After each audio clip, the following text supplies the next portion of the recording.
Last year, one of the deadliest battle of my life came. It came. January last year, sir. Our second twin, Daniel, the boy just began to have temperature. I prayed. I carry unusual healing grace. I prayed. I did everything. It was going from frying pan to fire. Before I knew it, I said, okay, come and do test for him. They said it's malaria plus. So I said, okay, treat it. It was treated. It increased. So what's happening? I was on the altar like this preaching when they told me that they need to rush him to the hospital. They rushed him to the hospital. They said his appendix ruptured and that they need to rush him to the theater. I gave the go-ahead. All hell after surgery broke loose. His eyes turned yellow. He began to pull blood. The wound refused to heal. His stomach began to bulge out like somebody that is pregnant. I was still in church, still in ministry, preaching, doing healing, and death was knocking at my door. Sir, in the day of battle, you need a father. I called Bishop David Oyedepo. I said, Daddy, there is a challenge. Before I knew it, they called me. It's on oxygen. Life was going out of him. Bishop Oyedepo said, my grandson is having a challenge. I said, yes, sir. He said, what is his name? I said, Daniel. He said, that is fine.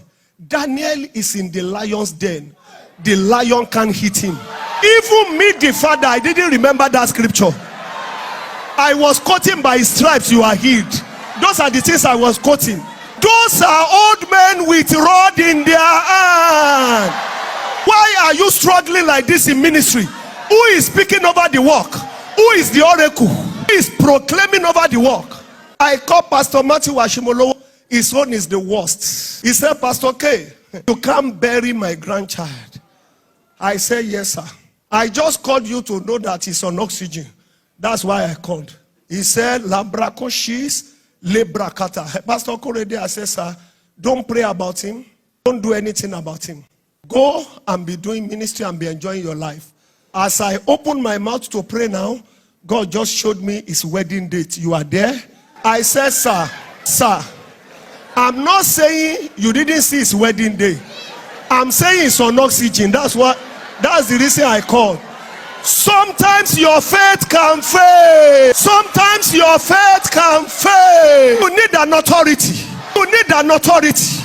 You need an authority. You need an authority. Listen. Then I called Pastor David Ibiome. I was even with him in Port Harcourt. Boy, 16 years old. I took 16 million naira. I stood before Pastor Ibiome. I said 1 million redemption per year. I saw it. He took it and returned it back. He said, go and sow it somewhere so that it will multiply. He said, yesterday I was praying for him. I sowed a seed of 5 million for Daniel. He said, we won't bury Daniel. I said, they told me now that it's on oxygen. Pastor Ibiome called Lagos, dropped 39 million naira and said they should use air ambulance to pick him right now to the best hospital in Lagos. That we need to fight. If you have God, you have mentors, you have money, you have everything. It's complete package. As Pastor Ibiome called all the prayer warriors in salvation and told them to stop all prayers. He collected the picture of my son. You need people to back you. And gave it to all the prayer warriors. That if Komaya's child die, I will have sorrow. It will pain me too. They stopped all prayers in Salvation Ministry Port Harcourt headquarters. They took his picture and warfare started. As the air ambulance took my son, it was between heaven and earth. They were to give him an injection in the hospital in Warri so that he won't die between taking him from Warri to Lagos. Somehow, as they were about to enter the plane with Dr. B, Pastor Emi's wife, they forgot to give him the injection. As they forgot to give him, and they were trying to remember, the hospital in Warri called. The injection we gave you, hope you have not given him. We just realized we gave you a wrong one. If you give him, sir, you need covering.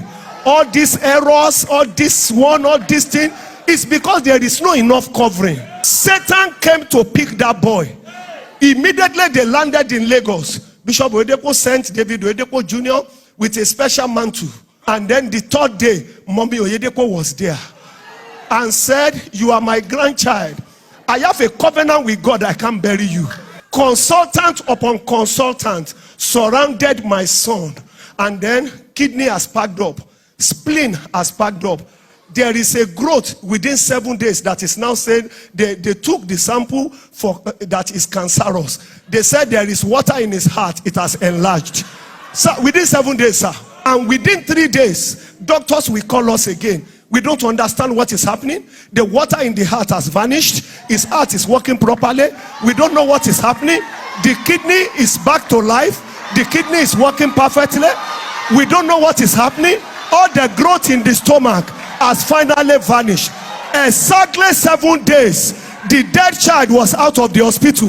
Doshes Hospital begged us to do a video as testimony. Who told you you don't need covering? One word from a father is better than your 21 days fasting, sir. One advice from a mentor. They have experience.